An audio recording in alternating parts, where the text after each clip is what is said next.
ただいまより同志社大学一神教学祭研究センター主催の公開講演会を始めさせていただきます。私は本日司会進行を務めさせていただきます一神教学祭研究センター長の小原と申します。本日はエジプトの駐日エジプトアラブ共和国特命全権大使でありますワリードマハムードアブデルナーセル閣下をお招きして変化するエジプトと宗教というテーマでご講演をいただき、その後私たちのセンターのメンバーでもありますサミール・ヌーハ教授から若干のコメントをいただいた後にですね、皆様の方からもさまざまに質疑応答の時間をですね持っていただきたいというふうに考えております。ご存知のとおり、1月、2月とエジプトで大きな変化が起こって、私たちもニュースなどを通じてその様子の一部を知っているわけですけれども、やはりそのエジプトの方から見た、あるいはそのエジプトでですね、今起こっていることを少しでも理解できる機会になればというふうに願っております。で、本日講師としてお招きいたしましたアブデルナーセル閣下はについての略歴は皆さんお手元のですねプログラムの方に記しておりますけれども、詳細はですねそちらの方をご覧ください。で、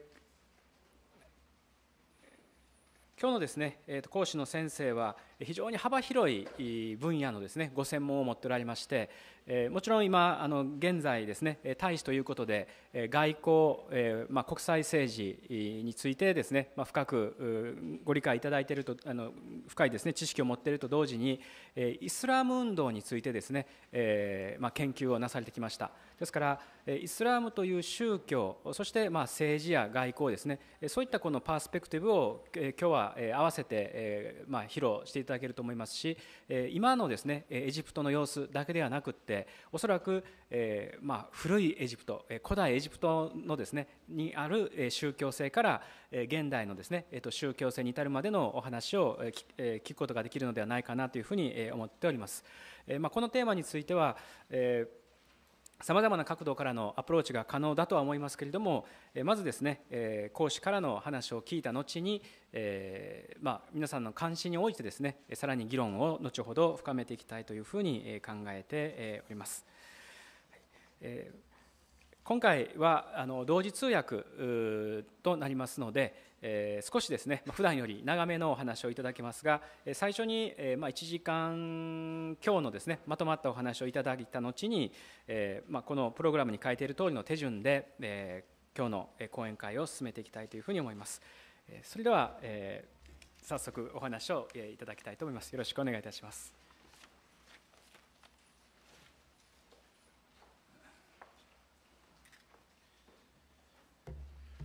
皆様こんにちは。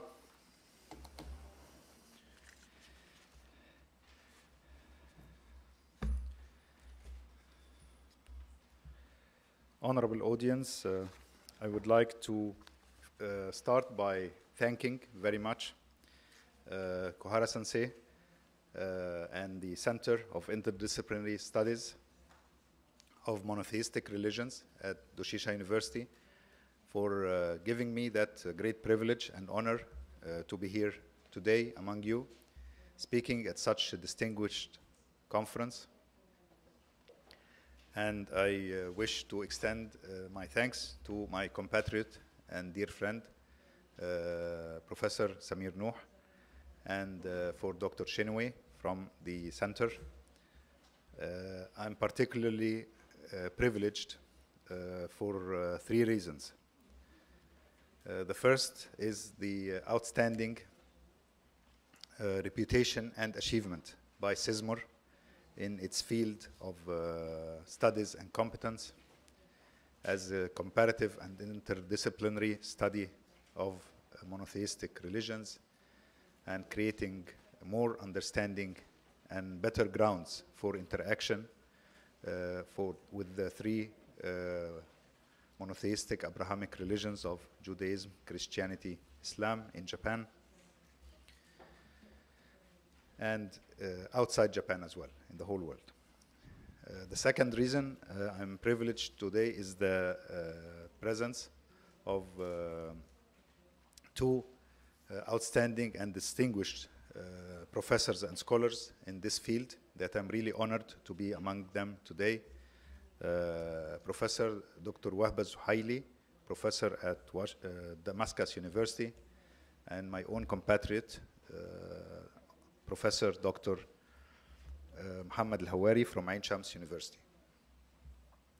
The third reason for being privileged in this conference is the topic of the conference itself and its subject, which is very timely, and I think I should say very eminent in terms of its importance and the discussion it undertakes now about it. Usually I don't use written text, but as agreed by the host and the organizer and by our charming interpreters today, I'll try my best to stick to this text in order not to cause any difficulties in following it from the distinguished audience here. Well, allow me first to say very briefly in the introduction that throughout history we have learned that all religions and even non-religious ideologies have been amenable to different interpretations and have been playing different roles. This depended on a number of complex and occasionally interrelated factors, including the affiliation of the interpreters of that religion or ideology, as well as the interests that guide their interpretation, their movement, and their action. As correctly mentioned by Imam Ali ibn Abi Talib, karramallahu wajha, the fourth Khalifa after Prophet Muhammad, peace upon him, and the first Imam according to Shia Muslims, Imam Ali said more than 14 centuries ago, although the holy text is one, this holy text can be interpreted in different ways. And he mentioned that about even the holy text of Islam, the Quran al-Karim. So it's in Arabic, it says, Al-Quran Hammal Awjuh. Therefore, it was only normal to see throughout human history, and particularly including throughout Islamic history, that the same religion being used by rulers who have been practicing oppressive practices, or certain social classes that have been practicing exploitative practices, using religion in order to justify these practices. On the other hand, it has been also normal to see others who use religion to drag their societies in a direction looking towards the past, rather than moving towards the future. And they had their own interpretation of the religious text to support their case. Still, we had a third party that considered religion a call for freedom and liberalization, and that the call of religion is one to free humankind from any oppression or exploitation by fellow human beings.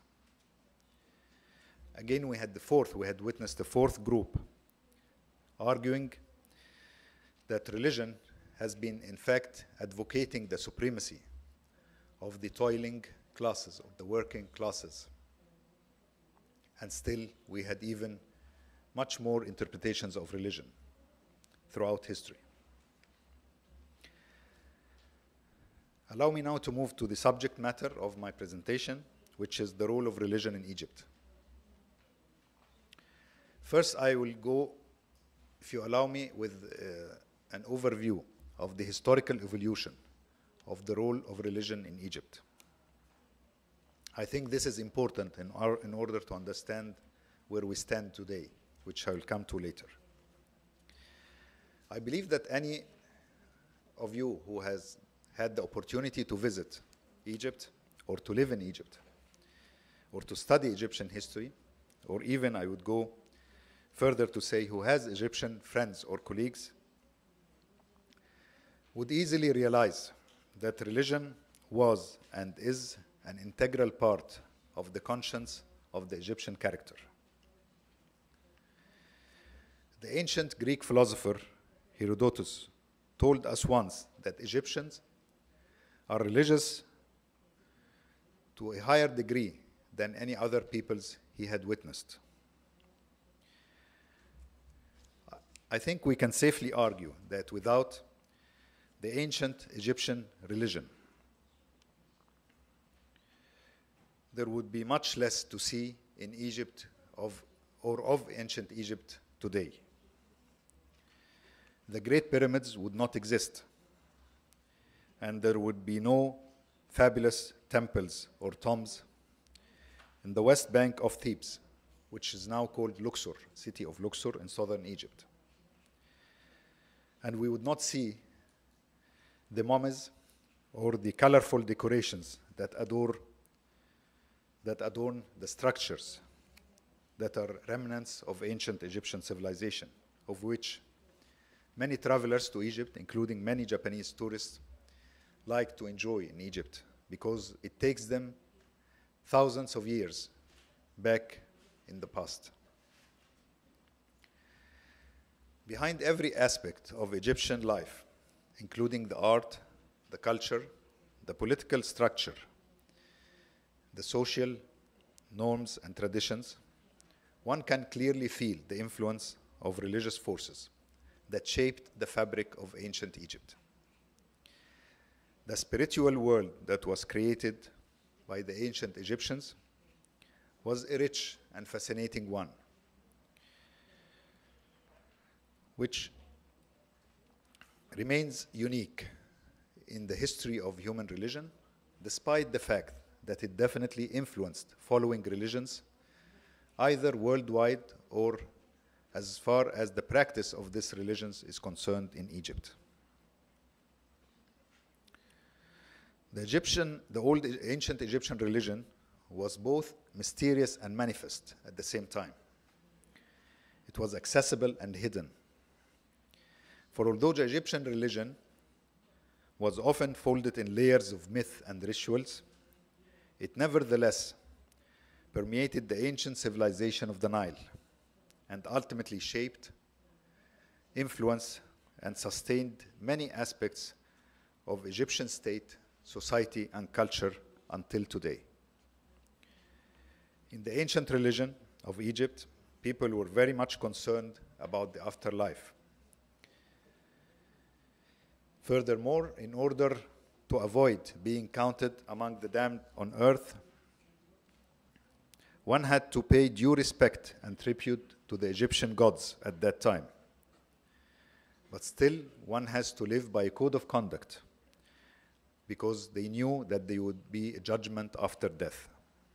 All these elements have been similar, if not in some cases identical, to beliefs held later by the Egyptians and other people of the world under the monotheistic religions. Like any members of other human communities, ancient Egyptians were keen to find an answer to the question of existence. However, there were also other foreign influence on their own religions. For example, the religion was needed not for purely spiritual reasons, but again, and as I mentioned in my introduction, to justify certain practices of rulers, as well as to ensure obedience to these rulers. On the other hand, some used this religion in order to justify revolt against the rulers once their practices were perceived as oppressive. We cannot say with any exact certainty when were the foundations of ancient Egyptian religions were laid down. although it was certainly before recorded history. In fact, some of the important mythology, such as the story of Horus, could have possibly been rooted in real events that took place prior to Egypt's unification. Consistently from the beginning of the ancient Egyptian religion to its final status at the Temple of Philae, with possibly the exception of one brief period, majority of scholars would agree that such religion was polytheistic. A number of attempts have been made to explain Egyptian ancient religion in terms of monotheism. And certainly scholars of the 19th century in particular, influenced by Christian traditions, tended to find trace of monotheism in ancient Egyptian beliefs. The main evidence they cited was the anonymous god whom the Egyptian people referred to, whether in meditation or literary texts. Now, however, the anonymous god found in Egyptian text is understood to represent a way of invoking any divine power emanating from gods, or sometimes a specific or assumed god worshipped by an individual or a god in a specific region or province in Egypt at that time. Even during the 18th dynasty of Amenhotep IV, better known as Akhenaton, who apparently tried to introduce and promote a single god, Aton, as an Egyptian religion, one couldn't argue that Egyptian religion has been totally monotheistic.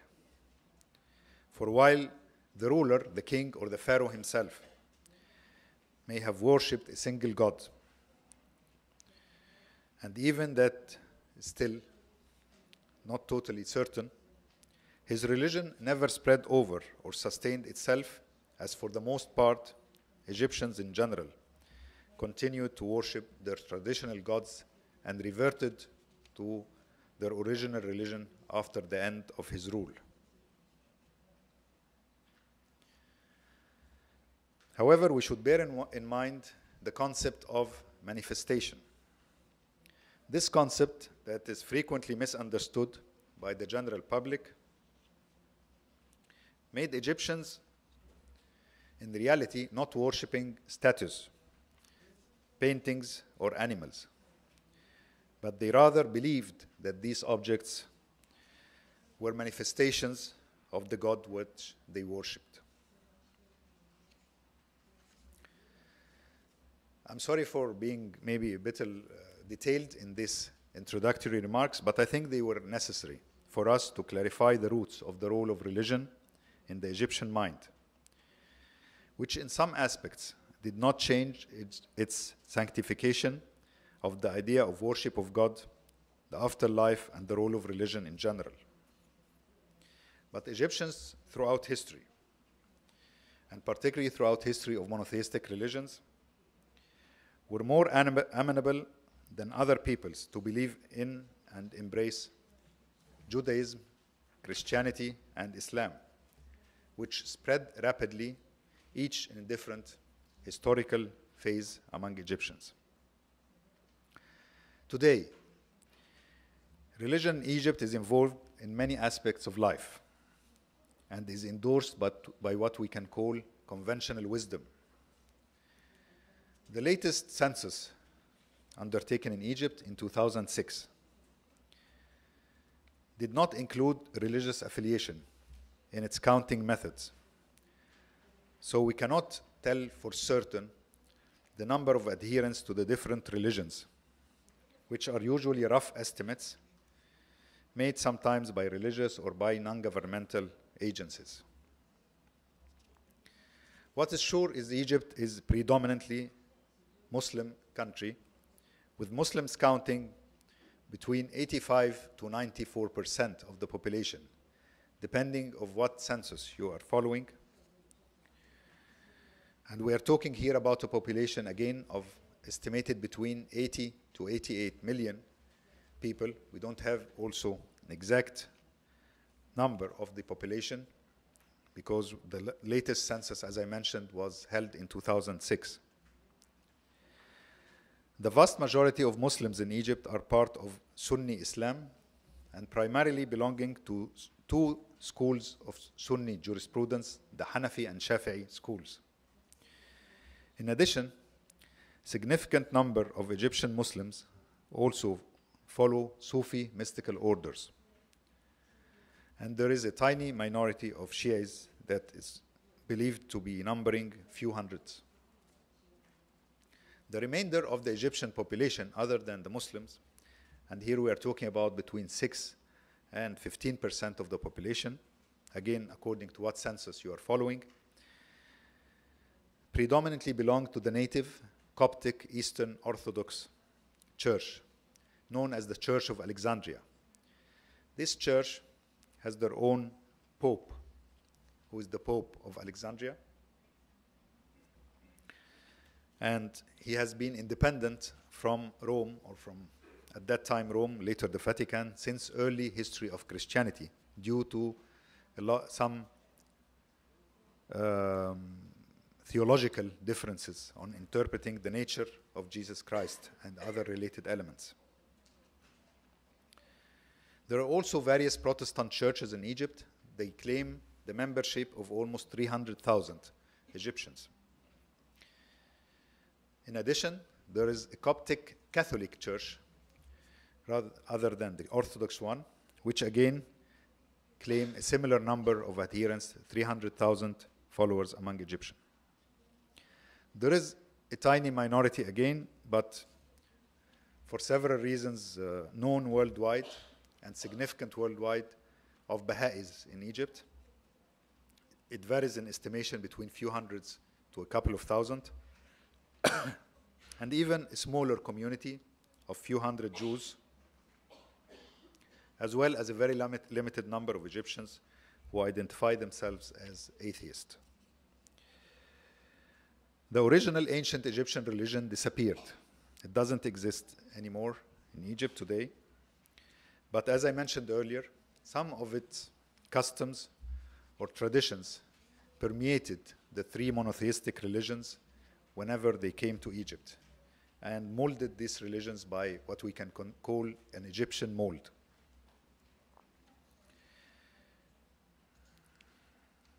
For example, we have, in the case of Coptic Christians in Egypt, they asserted from an early time their independence from Rome, and they developed their own theology. Also, from an early time, after Islam entered Egypt, they adopted the Arabic language as their language of religious rituals.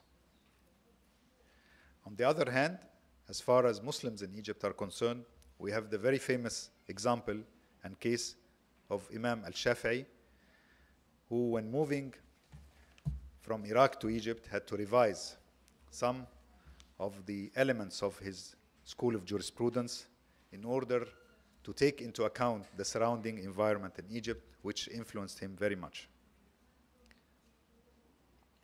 According to the current Egyptian constitution, and in Article 2 of that constitution, Islam is the official religion of the state, and any new legislation must be based on or derived from the Islamic Sharia. However, the same constitution bans political parties to be founded on religious basis. Of course, this constitution is expected to be amended after the forthcoming parliamentary and presidential elections that will take place in September and November of this year. Egypt also hosts two major religious institutions, namely Al-Azhar, founded in 1970 AD by the Fatimids as a center of preaching and learning. And I'll come to Al-Azhar for more details later. And the second is the Coptic Eastern Orthodox Church of Alexandria, established in the middle of the 1st century AD by St. Mark.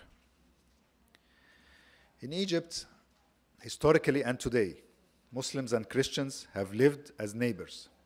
They have shared a common history and national identity.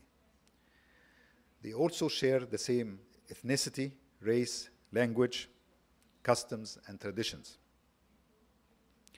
Copts, therefore, have been an integral part of the Egyptian society. There are no ethnic or linguistics or feature differences between Egyptian Copts and Egyptian Muslims. Both communities are found in all social classes, in all Egyptian geographical provinces, and all levels of education. There is no Coptic province per se, but there are definitely provinces with larger or smaller Coptic population. Here, if you allow me just to give a very famous example in Egyptian history, when Lord Cromer was the representative of the United Kingdom in Egypt as High Commissioner, and when Egypt was under British occupation, he sent a very famous telegram to his government in London, blaming them because they had misguided him according to this telegram. He told them that you told me that I'll come to Egypt and find natural supporters and allies to Britain among the Egyptian Copts, meaning the Egyptian Christians. However, when I came to Egypt, I couldn't differentiate between Egyptian Copts or Muslims because both have the same traditions, have the same behavior and attitudes, and both have a high level of patriotism and nationalism to their country. The only difference is that there are Egyptians who go to the mosque on Friday and Egyptians who go to the church on Sunday. So this is a very famous example about the national unity of the Egyptian people, historically and today. Religion plays also a very central role in most citizens' lives. And I'll give here the example of the adhan, the call for prayers.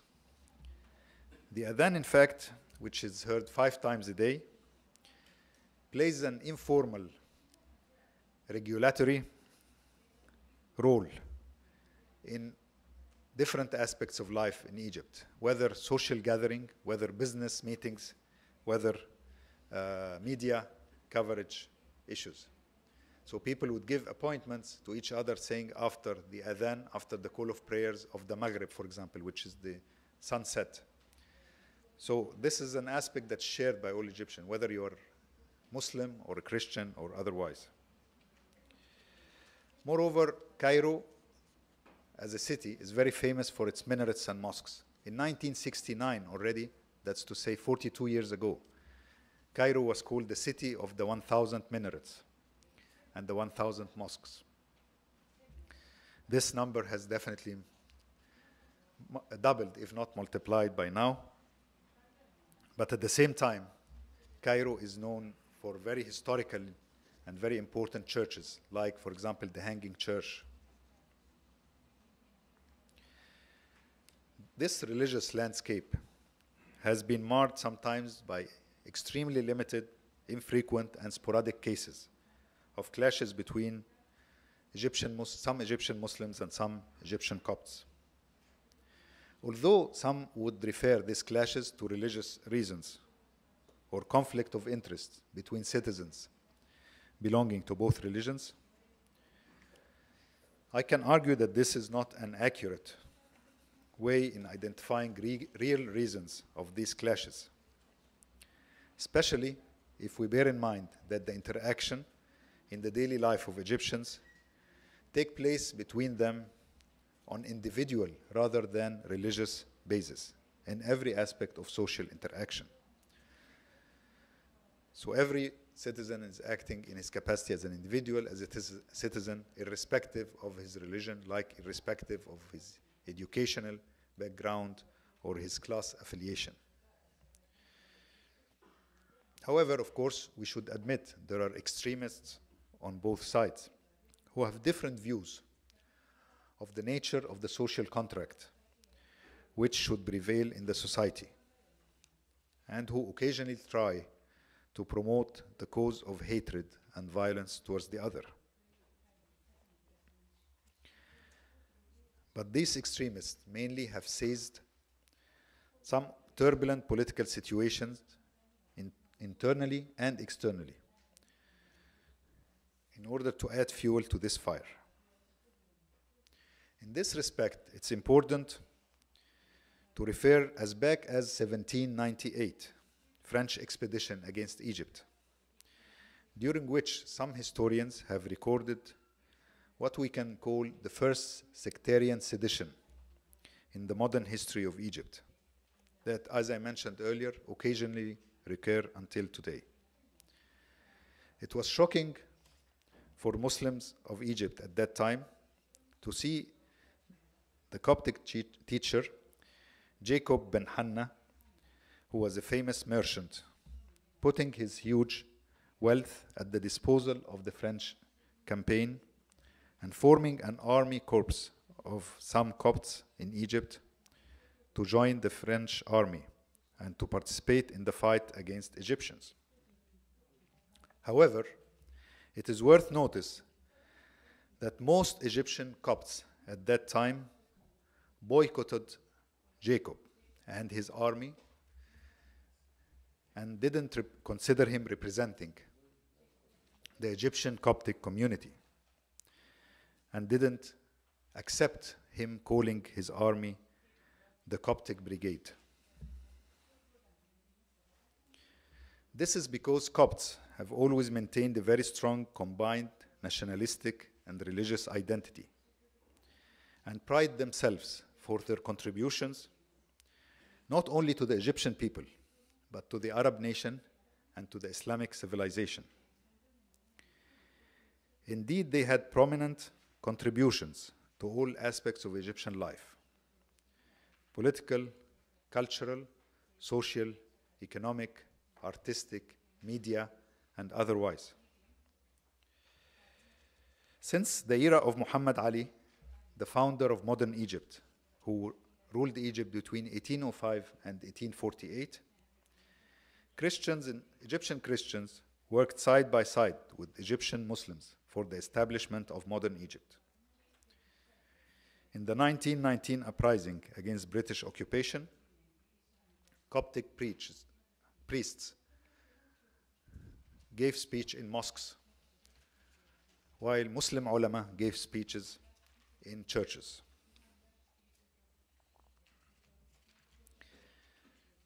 The trend continued until the 1952 revolution.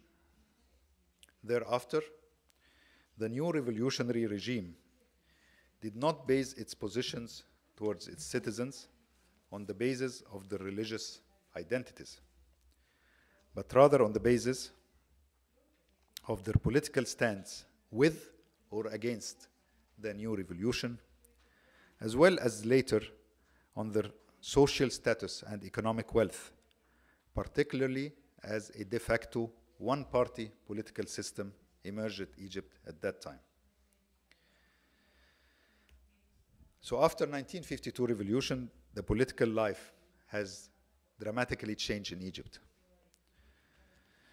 The post-revolutionary regime tended to control most of the state institutions, and Egyptian citizens, whether Muslims or Copts, had to live under that virtual one-party system and were denied the advantages of a Western liberal type of democracy which partly prevailed before the revolution, including full political participation, and came under the strong grip of the state's authorities, being prevented from a liberal democratic type of government and subject to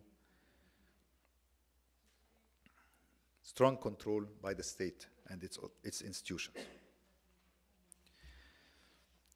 On the other hand, we witnessed after the death of late President Nasser and the coming of late President Sadat in 1970, a new polarization in the Egyptian society. Late President Sadat reintroduced Islamist trends to the political equation after their virtual neutralization under late President Nasser. Politically, President Sadat wanted to balance the influence of leftist and Nasserite opposition to his rule by conservative elements and movements through allowing Islamist and other conservative forces to play a more important role in Egyptian politics. However,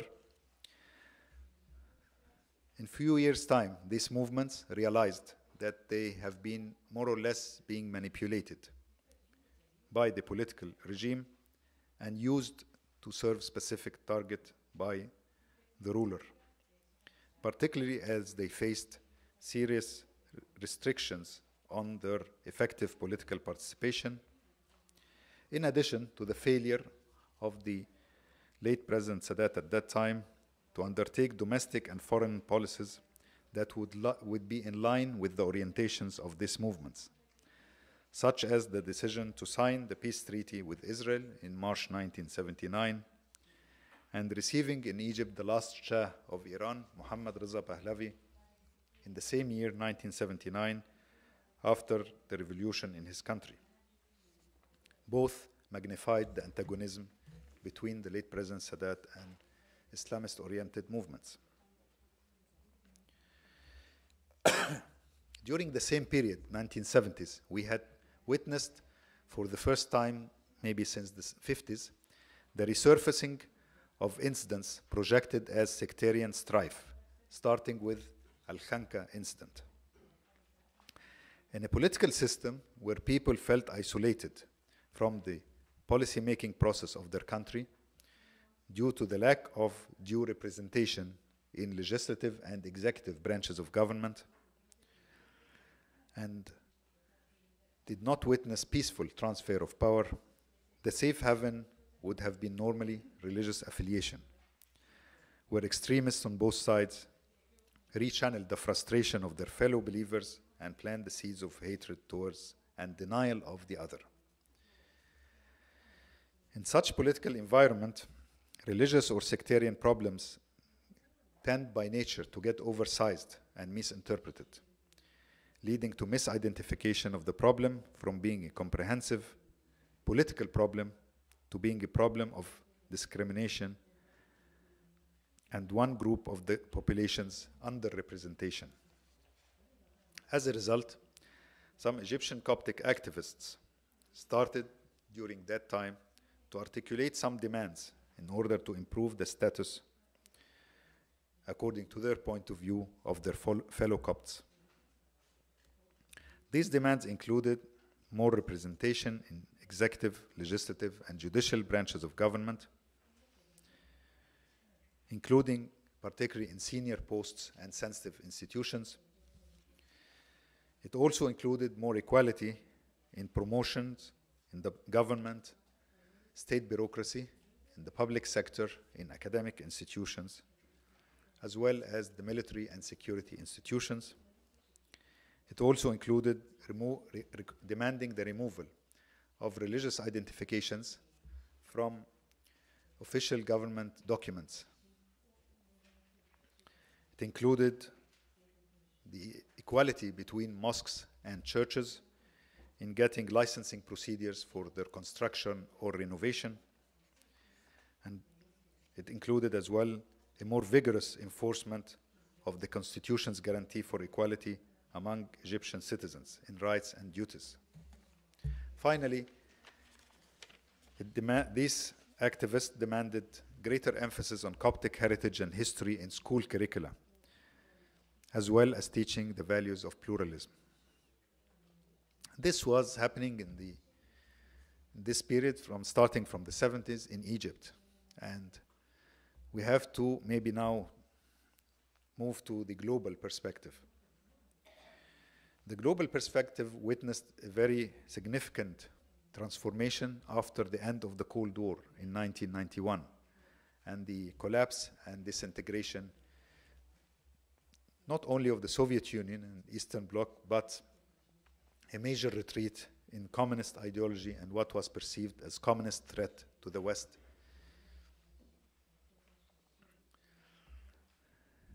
As a result of the end of the Cold War, we witnessed the rise of the claim that Islam generates conflict in international relations. We witnessed equally counter-arguments, not only by Islamic scholars, but also some scholars in the West, trying to undermine and deny this argument. This came, of course, after the very famous book of Samuel Huntington, Clash of Civilizations, where he asserted that Islam has what he called, quote-unquote, bloody borders, and predicted that the dynamics of civilizational conflict in the post-Cold War era would reinforce and intensify this phenomenon. Particularly, he predicted the confrontation between Islam and the West as inevitable. His analysis is part of his larger notion of clash of civilization. However, he focused it, as I mentioned, on the prediction of Islam-Western confrontation. He had three elements, basically, in this argument. The first is that the post-Cold War conflict will not be anymore one of political ideologies, but one of civilizations based on religion.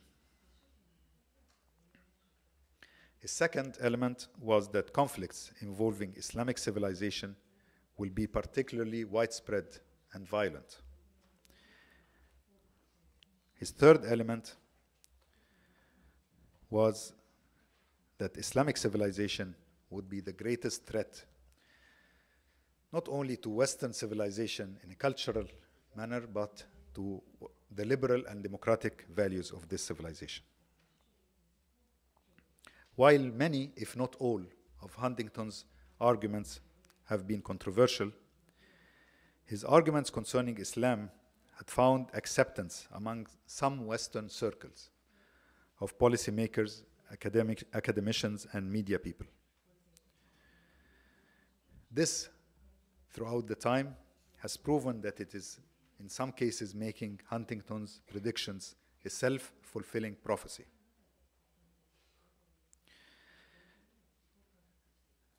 Because if many Westerners expect Islam to be the threat and are disposed to perceive such a threat, whether it exists in reality or not, then the expectation may influence policy orientation and formulation. I'll go back to Egypt, if you allow me, and with all due respect to the very outstanding and honorable speakers and guests today, Professor Zuhaili and Professor Al-Hawari, I would say just a few words about the role of Al-Azhar al-Sharif in Egypt. This, I'll give it as an example to what we can call the official religious institution. I mentioned earlier there's Al-Azhar al-Sharif on the Islamic side and the Coptic Church, but I'll focus here about the role of Al-Azhar al-Sharif.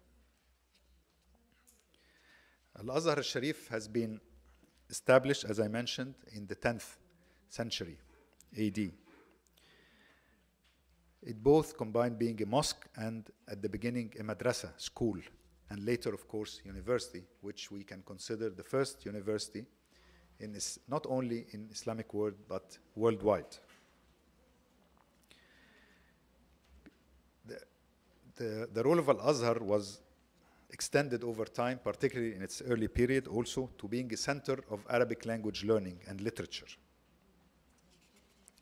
Although Al-Azhar originally was established by the Fatimi Shi'i Sevener dynasty, which actually established Cairo itself as a city and Al-Azhar al-Sharif, they called Al-Azhar because in reference to the daughter of Prophet Muhammad, be peace upon him, Fatima radiallahu anha, and her name was also Az-Zahra. So that's the origin of the name. Az-Zahra means the brilliant or the brightening. And this name of Al-Azhar was in her honor. Studies at Al-Azhar began in the month of Ramadan. And this was in the year 975 AD. At the beginning, it had faculties of Islamic law and jurisprudence, of Arabic grammar, Islamic astronomy, and even Islamic philosophy and logic. In the 12th century, and following the overthrow of the Shia Fatimid dynasty from Egypt, Sultan al-Nasir Salah ad-Din, known in the Western literature as Saladin, and the founder of the Sunni Ayyubi dynasty, converted Al-Azhar to a Shafi'ite Sunni center of preaching and learning. Throughout its history, Al-Azhar mission has included the propagation of Islamic religion and culture. To this end, its Islamic scholars, known as the ulama, render religious judgments, fatwas, on disputes and requests submitted to them from all over the Islamic world regarding the proper conduct for Muslim individuals and societies. Al-Azhar has also trained Egyptian preachers in preaching, da'wah. Later, it also trained Muslim preachers from other nationalities all over the Muslim world. Its library today is considered the second richest and most important library in Egypt, only after the National Egyptian Library for Documentation and Archives. Under the late Sheikh Mahmoud Shaltut, who was Sheikh of Al-Azhar in the 1960s, Al-Azhar undertook important initiatives to initiate dialogue between Sunni Muslims and Shia Muslims, and to this effect, acknowledged the Shia 12-er Ja'fari doctrine and incorporated it in its teachings and learning.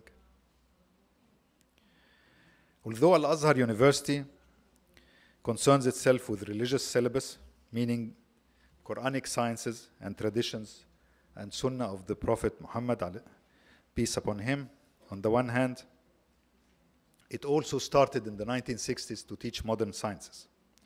According to Al-Azhar Reform Law number 103 in 1961, new colleges of applied sciences such as medicine and engineering were introduced. These new faculties were not supposed to be duplicates of their counterparts in the national universities in Egypt, because they combine these empirical sciences with religious sciences. Alongside Egyptian students who have studied in Al-Azhar for centuries, there are many other students from various Islamic countries, as well as students from non-Islamic countries, but from the Muslim minorities of these countries. For example, here in Japan, Al-Azhar provides 20 scholarships per year to Japanese students.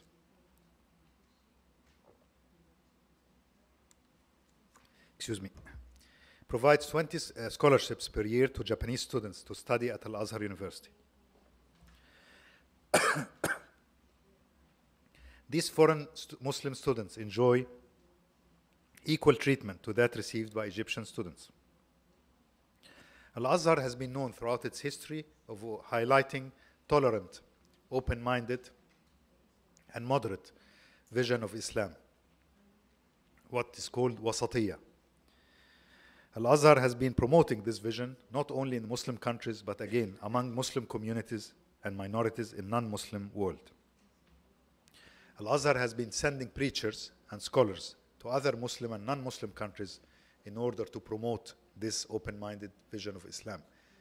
That includes again Japan, particularly in the holy month of Ramadan, where we receive preachers and scholars from Al-Azhar Sharif. So after going through this, the role of what we can call the official Islamic institution in Egypt, I'll move to the role of religion in the political scene of Egypt today. As of today, and after the 25th of January revolution in Egypt, in light of the freedom of expression and interaction available, including that of the press and the media, one could easily trace so diverse and occasionally contradictory views in the Egyptian society among different intellectual, ideological, and socio-political forces on the role of religion in the society at large and in the political scene in particular. There is a growing consensus in Egypt today on the civil nature of the state, even agreed to among some Islamist tendencies. But there are differences on the frames of reference of such state, as some Islamist groups argue that these frames of reference should be Islamist in light of these people's or these groups' interpretation of the current constitution, particularly Article 2, which I referred to earlier, which mentioned that Islam is the official religion of the state and that Islamic Sharia is the principal source of legislation. Among these, there are even still differences on the interpretation of this article of the Constitution. In addition, one has to bear in mind that there are varying points of view on this matter among Egyptian Copts, some of whom based their positions on their socio-economic interests, political views, or intellectual affiliation, while others talk about the insistence of democracy and the civil nature of the state as a guarantee for making the notion of citizenship as the only basis of the new Egypt to arise in the coming days. And still we have a third party, also with variations in the degree and scope among themselves, trying to formulate a political or party affiliation based on the religious affinity. Within the Islamist forces themselves, one could easily today in Egypt notice differences among traditional, conservative, strict, modernizing, liberal, progressive, or even leftist trends and individuals.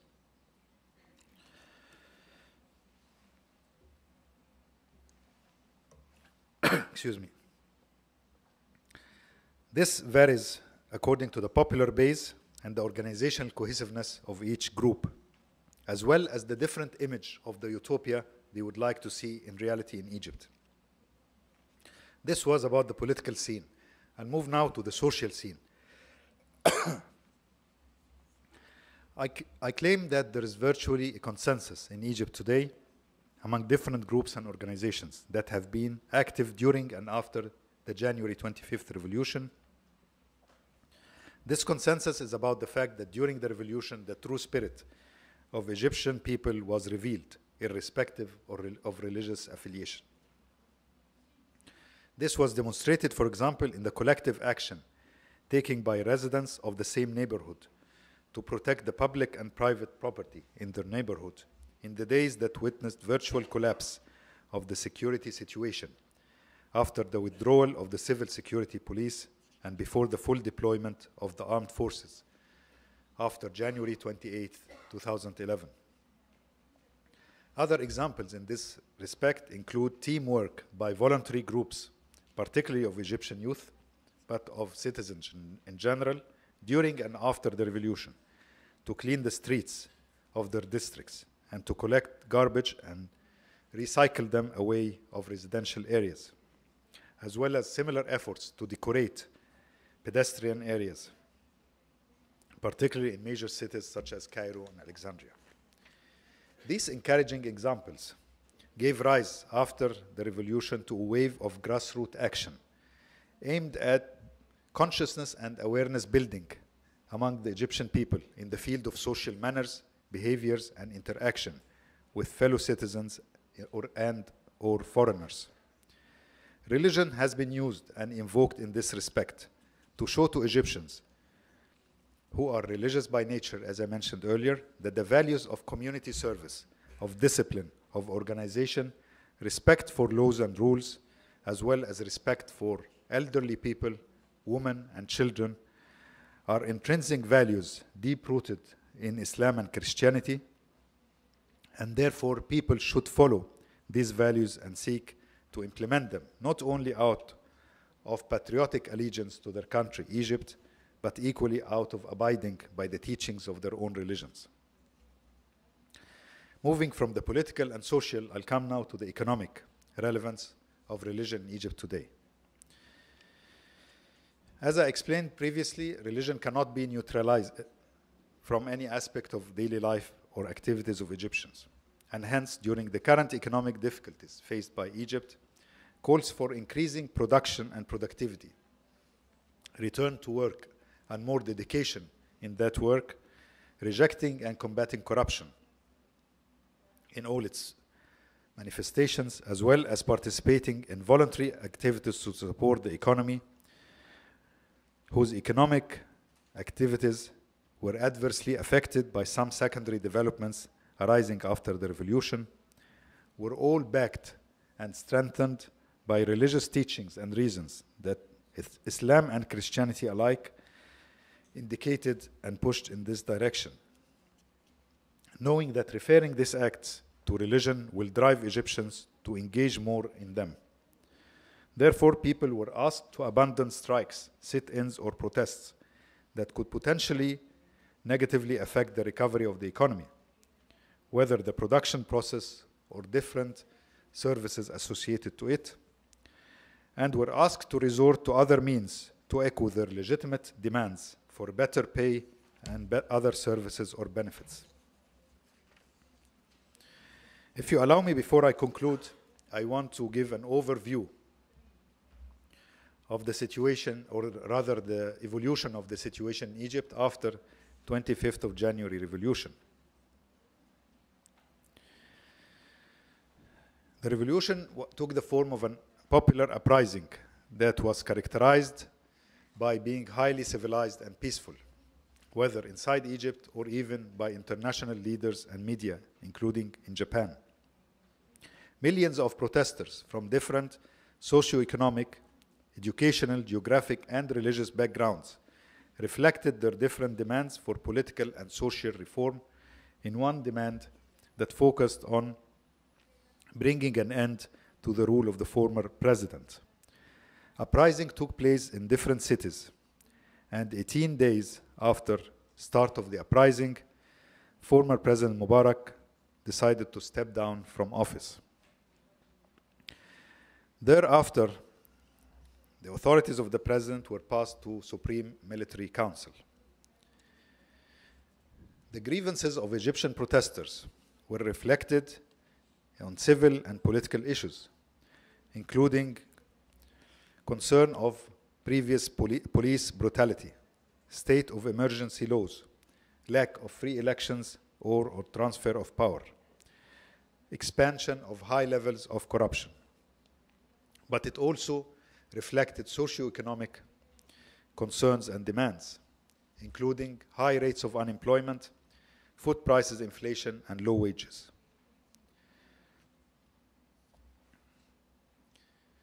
What was special about the Egyptian revolution that it started through the efforts of the Egyptian youth, who used many means of social media to gather an increasing number of protesters in order to express the opinions of hundreds of thousands of Egyptians calling for change.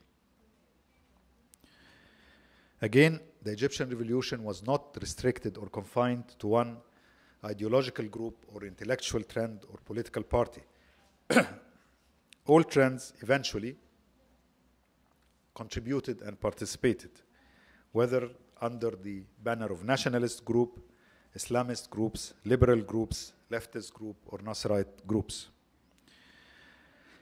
As a result of the establishment of the Supreme Council of Armed Forces, authority after the stepping down of the former president, a new provisional constitutional declaration was declared, included the dissolution of the Egyptian parliament with its two chambers, the upper house and the lower house, as well as suspension of the constitution. The military council committed itself to transfer authority to elected civilian government after the elections and is managing the current transitional period. A new government was formed under the leadership of the Prime Minister, Dr. Assam Sharaf, who was a former Minister of Transportation of Egypt. And the committee of experts was handed the task of revising and amending the constitutions. These amendments were put to a referendum on the 19th of March, acquiring a 77% majority of approval. As I mentioned earlier, parliamentary elections are scheduled to take place this September, to be followed 2 months later by presidential elections. It's hoped that the 25th of January revolution would be a new step for the people of Egypt in which they would express their desire to bring change upon all aspects of life, to create, hopefully, a much more viable, just, equitable, sustainable, and fair socio-economic system, as well as to enjoy their complete political and democratic rights in a vibrant political system. At the very end, I would like to give just pictures that showed the unity of the Egyptian people despite of religious differences during the revolution. And if any of the honorable guests here today would like to go to the YouTube and see some of these pictures which we saw, this included Muslims and Christians in the same demonstration, men and women surrounded by each other. Some were praying and some were not praying during these demonstrations and protests. Also, it included very indicative pictures of a young man with a short jilbab, connotating his strict adherence to one traditional interpretation of Islam, sharing a bottle of water with an unveiled young woman. It also indicated the absence of any case of sexual harassment during the 18 days of this revolution, despite the crowded mixtures of men and women together. This spirit, as I said, is hoped to continue in the coming period, in the process of building new Egypt.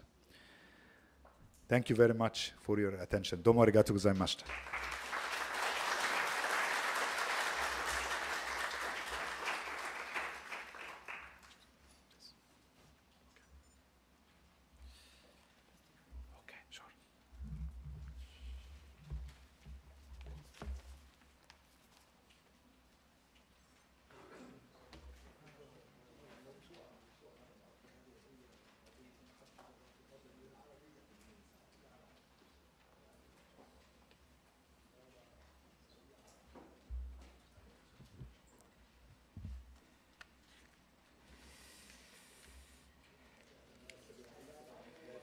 今アブデルナーセル、大使閣下より、お話をいただきましたけれども、先ほどですね、少しご紹介し忘れたことがありますので、少し付け加えさせていただきたいと思います。2007年9月から駐日エジプト大使として、着任されておられたんですけれども、今年の夏にですね、エジプトの方に帰られて、また新しい仕事に就くというふうに聞いておられます。大体4年にわたって日本でですね、エジプトと日本との関係の、より密なですね、関係の構築のために尽力されてこられました。そして今日ですね、プログラムの間に英文とそれから一部日本語が混じったですね、こういうものを付けさせていただいたんですけども、これはエジプト大使のエジプト大使館のプレスリリースの一部をですね付けさせていただきましたが、大使が3月のですね東日本大震災の後に、被災地をお訪ねになりまして、エジプトの料理などをですね被災者の方に振る舞われたというですね、そういったこともこの中で報告されております。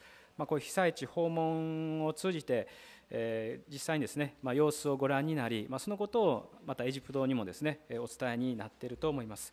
これからこの大使としてのですねお役目を今まさに最後の時に来ておられるんですけども、これからもですね日本とエジプトの関係をですねさらに密にしていくお働きを心より期待しております。で今のですね大使の話を受けまして、これからサミール・ヌーハ先生にコメントをですねいただきます。でサミール先生はこれまでも長らくシスモアに関係してくださって、おそらくご存知の方も多いとは思うんですけども、改めて紹介させていただきます。サミール先生は現在シスモアのですね、幹事、デプティダイレクターも務めておられるんですが、もう長年日本におられまして、サミールさん、How many years did you stay in Japan? 7年ね。はい。すでにですね、7年日本にお勤めになって、同社ではアラビア語を中心にですね、もう教育にも尽力してこられました。でサミール先生は日本の文化をですねアラブ世界に紹介するということをもう非常に一つのミッションとしてですね考えてこられまして、たくさんのアラビア語の文献があるんですけども、その中で日本の文化とそれからイスラムとかですねアラブ世界とのこの関係づけをですねこれまでずっとしてこられた方のお一人であります。でそういうですねサミール先生はもともとエジプトで生まれたエジプト人なんですけども、日本とエジプトの関係、そういったことにもですね少し触れていただく形で少しですねお話を聞きですね、それから皆さんとのフリーディスカッションに入っていきたいと思います。ではサミール先生お願いいたします。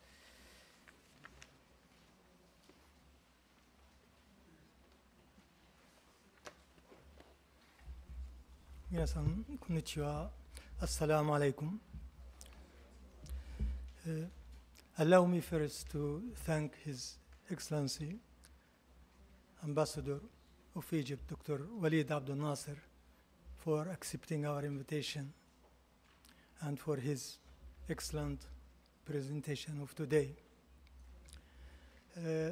His Excellency Dr. Walid Abdel Nasser is helping us in SISMOR, and he also contributed to the journal of SISMOR and Cairo University. We published together SISMOR and Cairo University. He wrote here about the relation between Japan and Arabic Islamic country, so you can see this in SISMOR website as well. I think I was selected to speak now because, number one, I am a Dushisha faculty member. Number two, because I'm Egyptian.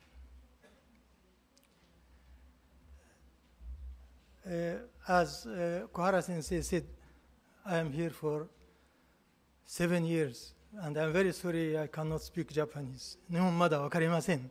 ごめんなさい。だから英語で話します。Relation between Egypt and Dushisha is very old. Since Dushisha established, I think Dushisha started relation with Egypt. Maybe it's very difficult to trace how it started.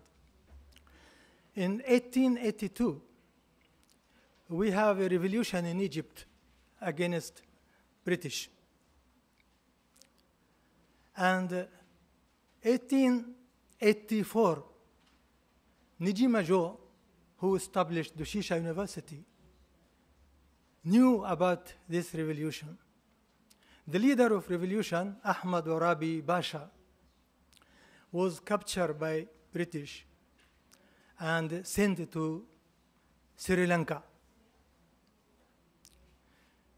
In 1884, Nijima Jo decided when he was going to America to pass to Sri Lanka and meet Ahmad Orabi Basha. And he wrote in his memories, you can read it in Japanese, and it has also English translation. He mentioned his name, Orabi Basha. Ahmad Orabi Basha led the revolution against British, and British sent him to Sri Lanka. Nijima Jo met him, and he had a very interesting talk with Orabi Basha about Egypt, Egyptian situation, Egyptian revolution. Orabi Basha also had interesting talking with Nijima Jo about Japan and situation on that time, 1884.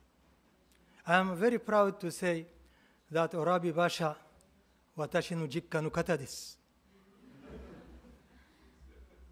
Secondly, I go to another example.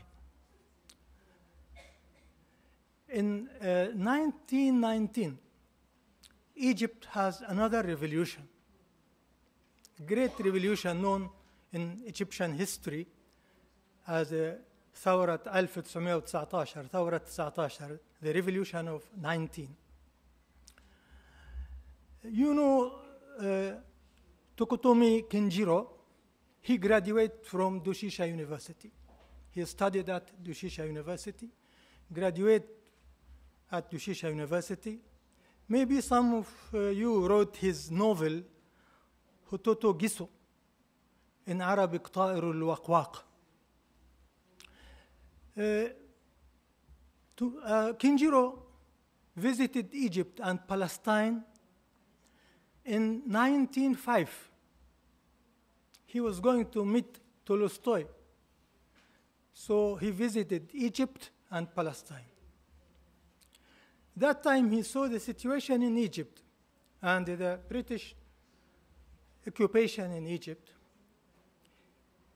He visited pyramid and stand in front of the Sphinx.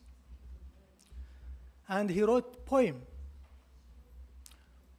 I remember some of it, but mostly he wrote that River Nile is moving silently, and night is very dark, very, very dark. It is like darkness of the desert of Libya. Then he talked to the Sphinx. Oh, Sphinx, get up, move. If you move, you can shake even the pyramids. So Tokotomi Kenjiro wants Egyptians to revolt against British. And it is very astonishing that he went back to Egypt in 1919 with his wife, Ai. He wrote a book, Nihon Kara Nihon E. So please read it. It is in Japanese. And Arabic edition came this week from the Minister of Culture in Egypt. المركز القومي للترجمة. So in 1919, he went back with his wife to the pyramids, and in front of Sphinx, his wife, I wrote that 13 years ago, my husband came here. It was a summer. My husband talked to the Sphinx. He asked Sphinx to move because he can shake the pyramids. Next day, Tokotomi Kenjiro and his wife from their hotel in Shepherd, as Bakia area, they saw the Egyptian revolution. Revolution start. So Tokotomi and his wife saw the revolution. He wrote about it in his book. Please read it. If you read how he described the Egyptian revolution of 1919, exactly, I remember the revolution of January 25. I went to Egypt actually at the end of this one, so I can imagine. He wrote about how the Christian and Muslim people together, one part. He saw one Muslim praying, even he is Christian, Tokotomi, but he said, my body was shaking and my tears came down because I felt those people will win. It means he believes religion, Muslim, Christian, any religion will make human being be affected. So we have a relation between Egypt and Doshisha long time ago.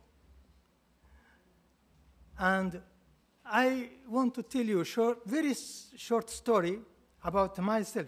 Because today we listened from Dr. Walid about 25th January Revolution. I will go back to 30 years, when first time I came to Japan. I visited the school elementary school in Tokyo. When I entered the school, boys, girls came around me, asked me, from where did you come? When I said Egypt, all of them shouting, Pyramido, Pyramido, Sphinx, Pyramido. It was okay, but after that, everyone started touching my skin, everyone doing like that. I was surprised. I don't know any Japanese, but why? What I was thinking, what is the relation between pyramid stone and this Sphinx and my skin? I don't know. Why? So I couldn't say anything, but I am still thinking. So now, if those boys and girls came today, they are the same age of the Egyptian young boys who made the revolution in Egypt. I think if they are here now, they will not try to touch my skin. They will try to touch our brain, Professor Brain. So I want to stop actually talking, giving you a chance to check our brain. Thank you very much.